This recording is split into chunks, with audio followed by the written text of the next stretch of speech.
Hi friends, operation ಸಿಂಧೂರದ ಬಗ್ಗೆ ಅನುಮಾನ ವ್ಯಕ್ತಪಡಿಸಿದ ಕೊತ್ತೂರು ಮಂಜುನಾಥ್ ಯಾರು? ಕಾಂಗ್ರೆಸ್ ಶಾಸಕ ಆಗಿದ್ದು ಹೇಗೆ ಗೊತ್ತಾ? ಚುನಾವಣೆ ಗೆಲ್ಲಲು ತನ್ನನ್ನ ತಾನು ದಲಿತ ಅಂತ ಕರೆದುಕೊಂಡ್ರ? ಕೊತ್ತೂರು ಮಂಜುನಾಥ್ ಕುಟುಂಬದ ಬಗ್ಗೆ ಗೊತ್ತಾ? ಮೊದಲ ಬಾರಿಗೆ ಶಾಸಕರಾದ್ಮೇಲೆ ಆಸ್ತಿ 10 ಪಟ್ಟು ಹೆಚ್ಚಿದ್ದು ಹೇಗೆ? ಎಲ್ಲವನ್ನ ಈ ವಿಡಿಯೋದಲ್ಲಿ ಹೇಳ್ತೀವಿ. ಅದಕ್ಕೂ ಮುನ್ನ ನೀವಿನ್ನು ನಮ್ಮ ಚಾನೆಲ್ಗೆ ಸಬ್ಸ್ಕ್ರೈಬ್ ಆಗಿಲ್ಲ ಅಂದ್ರೆ ಈ ಕೂಡಲೇ ಆಗಿ ಪಕ್ಕದ ಬೆಲ್ ಐಕಾನ್ ಮೇಲೆ ಕ್ಲಿಕ್ ಮಾಡಿ. ಕೊತ್ತೂರು ಮಂಜುನಾಥ್ ಯಾರು? ಕೊತ್ತೂರು ಜಿ ಮಂಜುನಾಥ್ 1978ರ ಆಗಸ್ಟ್ 26ರಂದು ಕೋಲಾರದ ಮುಳಬಾಗಿಲಿನಲ್ಲಿ ಜನಿಸಿದ್ರು. ಇವರ ತಂದೆ ಹೆಸರು ಗೋವಿಂದು ಅಂತ. ವಿದ್ಯಾಭ್ಯಾಸದ ವಿಚಾರಕ್ಕೆ ಬಂದ್ರೆ ಮಂಜುನಾಥ್ ಹೆಚ್ಚು ಓದ್ಲಿಲ್ಲ. ಮುಳಬಾಗಿಲಿನಲ್ಲಿ 10ನೇ ಕ್ಲಾಸ್ ವರೆಗೆ ಓದಿ ಶಾಲೆಗೆ ಹೋಗೋದು ಬಿಟ್ಟುಬಿಟ್ರು. ಕೃಷಿ, ರಿಯಲ್ ಎಸ್ಟೇಟ್ ಅಂತ ತೊಡಗಿಸಿಕೊಂಡ ಈ ಕೊತ್ತೂರು ಮಂಜುನಾಥ್ ನಂತರದಲ್ಲಿ ನಿಧಾನವಾಗಿ ರಾಜಕೀಯದಲ್ಲಿ, ಅದರಲ್ಲೂ ಕಾಂಗ್ರೆಸ್ನಲ್ಲಿ ಗುರುತಿಸಿಕೊಂಡ್ರು. 2 ಸಲ ಶಾಸಕರಾದ ಕೊತ್ತೂರು ಮಂಜುನಾಥ್ 2013ರಲ್ಲಿ ಎಸ್ಸಿ ಮೀಸಲು ಕ್ಷೇತ್ರ ಮುಳಬಾಗಿಲಿನಿಂದ ಕೊತ್ತೂರು ಮಂಜುನಾಥ್ ಸ್ಪರ್ಧಿಸಲು ನಿರ್ಧರಿಸಿದ್ರು. ಆದರೆ ಕಾಂಗ್ರೆಸ್ ಇವರಿಗೆ ಟಿಕೆಟ್ ನೀಡಲಿಲ್ಲ. ಹೀಗಾಗಿ ಕೊತ್ತೂರು ಮಂಜುನಾಥ್ ಪಕ್ಷೇತರವಾಗಿ ಸ್ಪರ್ಧಿಸಿದ್ರು. ವಿನ್ ಕೂಡ ಆಗಿ ವಿಧಾನಸಭೆ ಮೆಟ್ಟಿಲು ಹತ್ತಿದ್ರು.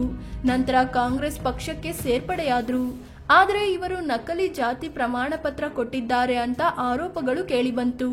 ಹೀಗಾಗಿ 2018ರ ವಿಧಾನಸಭೆ ಚುನಾವಣೆಯಲ್ಲಿ ಕೊತ್ತೂರು ಮಂಜುನಾಥ್ ಸ್ಪರ್ಧಿಸಲು ಸಾಧ್ಯವಾಗಲಿಲ್ಲ. 2023ರಲ್ಲಿ ಕೋಲಾರ ಕ್ಷೇತ್ರದಿಂದ ಸ್ಪರ್ಧಿಸಿ ಕೊತ್ತೂರು ಮಂಜುನಾಥ್ ಮತ್ತೆ ಶಾಸಕರಾಗಿದ್ದಾರೆ.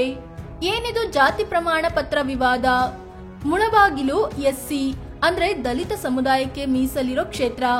ಕೊತ್ತೂರು ಮಂಜುನಾಥ್ ಕೂಡ ತಾನು ದಲಿತ ಅಂದ್ರೆ ಬುಡಗ ಜಂಗಮ ಜಾತಿಗೆ ಸೇರಿದವನು ಅಂತ ಹೇಳ್ಕೊಂಡಿದ್ರು. ಅದಕ್ಕೆ ಸಂಬಂಧಿಸಿದಂತೆ ಚುನಾವಣಾ ಆಯೋಗಕ್ಕೆ ಪ್ರಮಾಣ ಪತ್ರ ಕೂಡ ಸಲ್ಲಿಸಿದ್ರು. ಆದ್ರೆ ಕೊತ್ತೂರು ಮಂಜುನಾಥ್ ವಿನ್ ಆದ ಬಳಿಕ ಅವರು ನಕಲಿ ಜಾತಿ ಪ್ರಮಾಣ ಪತ್ರ ಸಲ್ಲಿಸಿದ್ದಾರೆ. ಅವರು ಬುಡಗ ಜಂಗಮ ಅಂದ್ರೆ ಎಸ್ಸಿಗೆ ಸೇರಿದವರಲ್ಲ, ಬದಲಾಗಿ ಒಬಿಸಿ ಅಡಿ ಬರುವ ಬೈರಾಗಿ ಸಮುದಾಯಕ್ಕೆ ಸೇರಿದವರು ಅಂತ ಜೆಡಿಎಸ್ ಅಭ್ಯರ್ಥಿ ಮುನಿ ಆಂಜನಪ್ಪ ಆರೋಪಿಸಿದ್ರು. ಹೀಗಾಗಿ ಮಂಜುನಾಥ್ ವಿರುದ್ಧ ಕೇಸ್ ಕೂಡ ದಾಖಲಾಗಿತ್ತು. 2018ರಲ್ಲಿ ಹೈಕೋರ್ಟ್ ಕೊತ್ತೂರು ಮಂಜುನಾಥ್ರನ್ನು ಶಾಸಕ ಸ್ಥಾನದಿಂದ ಅನರ್ಹಗೊಳಿಸಿತು. ದಲಿತ ಅಂತ ಸುಳ್ಳು ಹೇಳಿ ರಾಜಕೀಯ. ಹೈಕೋರ್ಟ್ ಆದೇಶದ ಬಳಿಕ ಮಂಜುನಾಥ್ ಎಫ್ಐಆರ್ ರದ್ದುಗೊಳಿಸುವಂತೆ ಕೋರಿ ಸುಪ್ರೀಂ ಕೋರ್ಟ್ಗೆ ಹೋದ್ರು. ಆದರೆ ಸುಪ್ರೀಂ ಕೋರ್ಟ್ ಅರ್ಜಿ ವಜಾ ಮಾಡಿ ಜಾತಿ ಪರಿಶೀಲನೆ ನಡೆಸುವಂತೆ ಕೋಲಾರ ಡಿಸಿಗೆ ತಿಳಿಸಿತ್ತು.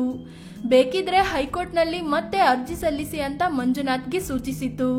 ಅದರಂತೆ ಜಿಲ್ಲಾಧಿಕಾರಿಗಳ ನೇತೃತ್ವದ ಜಾತಿ ಪರಿಶೀಲನಾ ಸಮಿತಿ ಕೊತ್ತೂರು ಮಂಜುನಾಥ್ ಬುಡಗ ಜಂಗಮ ಸಮುದಾಯದವರಲ್ಲ, ಬೈರಾಗಿ ಜಾತಿಗೆ ಸೇರಿದವರು ಅಂತ ನಿರ್ಣಯ ಕೈಗೊಂಡಿತ್ತು. ಅದನ್ನ ಪ್ರಶ್ನಿಸಿ ಕೊತ್ತೂರು ಮಂಜುನಾಥ್ ಹೈಕೋರ್ಟ್ ಮೊರೆ ಹೋಗಿದ್ರು. ಸದ್ಯ 2024ರ ಡಿಸೆಂಬರ್ನಲ್ಲಿ ಕೊತ್ತೂರು ಮಂಜುನಾಥ್ ಕೇಸ್ನ ತನಿಖೆ ಕಂಪ್ಲೀಟ್ ಮಾಡುವಂತೆ ಪೊಲೀಸರಿಗೆ ಕೋರ್ಟ್ ಸೂಚಿಸಿದೆ. ಕೊತ್ತೂರು ಮಂಜುನಾಥ್ ಕುಟುಂಬ ಕೋಟಿಗಟ್ಟಲೆ ಆಸ್ತಿ, ಕೆಜಿಗಟ್ಟಲೆ ಚಿನ್ನ. ಕೊತ್ತೂರು ಮಂಜುನಾಥ್ ಜಿ ಗೀತಾ ಅನ್ನೋರನ್ನ ಮದುವೆ ಆಗಿದ್ದಾರೆ.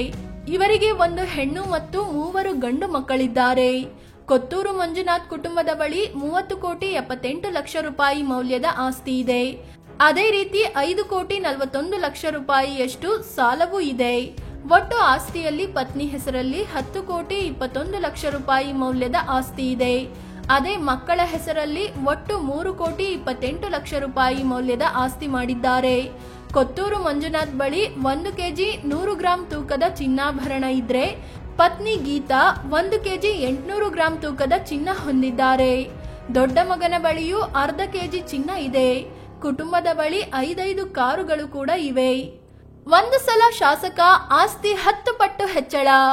ಕೊತ್ತೂರು ಮಂಜುನಾಥ್ 2013ರಲ್ಲಿ ಚುನಾವಣೆಗೆ ನಿಂತಾಗ 3,75,00,000 ರೂಪಾಯಿಯಷ್ಟು ಆಸ್ತಿ ಘೋಷಿಸಿಕೊಂಡಿದ್ರು. ಅದೇ 10 ವರ್ಷ ಬಿಟ್ಟು 2023ರ ಚುನಾವಣೆ ವೇಳೆ ತಮ್ಮ ಆಸ್ತಿ 10,21,00,000 ರೂಪಾಯಿ ಅಂತ ಮಾಹಿತಿ ನೀಡಿದ್ದಾರೆ. ಅಂದ್ರೆ ಒಂದೇ ಒಂದು ಸಲ ಶಾಸಕರಾದ್ಮೇಲೆ ಕೊತ್ತೂರು ಮಂಜುನಾಥ್ ಆಸ್ತಿ 10 ಪಟ್ಟು ಹೆಚ್ಚಾಗಿದೆ. ತಮ್ಮ ಆದಾಯದ ಮೂಲ ಕಟ್ಟಡಗಳ ಬಾಡಿಗೆ, ಕೃಷಿ ಮತ್ತು ವ್ಯಾಪಾರ ಅಂತಲೂ ಕೊತ್ತೂರು ಮಂಜುನಾಥ್ ಮಾಹಿತಿ ನೀಡಿದ್ದಾರೆ. ಫ್ರೆಂಡ್ಸ್, ಇದು ಆಪರೇಷನ್ ಸಿಂಧೂರದ ಬಗ್ಗೆ ಅನುಮಾನ ವ್ಯಕ್ತಪಡಿಸಿದ ಕಾಂಗ್ರೆಸ್ ನಾಯಕ ಕೊತ್ತೂರು ಮಂಜುನಾಥ್ ಬಗ್ಗೆ ತಿಳಿಸಿಕೊಡೋ ಪ್ರಯತ್ನ. ಈ ಬಗ್ಗೆ ನಿಮ್ಗೇನ್ ಅನ್ಸುತ್ತೆ? ರಾಜಕೀಯ ಏನೇ ಇರ್ಲಿ, ನಮ್ಮ ಸೇನೆ ಮಾಡಿರೋ ಆಪರೇಷನ್ಗೆ ಇಡೀ ದೇಶವೇ ಹೆಮ್ಮೆ ಪಡ್ತಿದೆ. ಆದ್ರೆ ಇದರಲ್ಲೂ ಕೆಲ ಅಜ್ಞಾನಿ ರಾಜಕಾರಣಿಗಳು ಹುಡುಕ್ತಿರೋದು ಸರಿನಾ?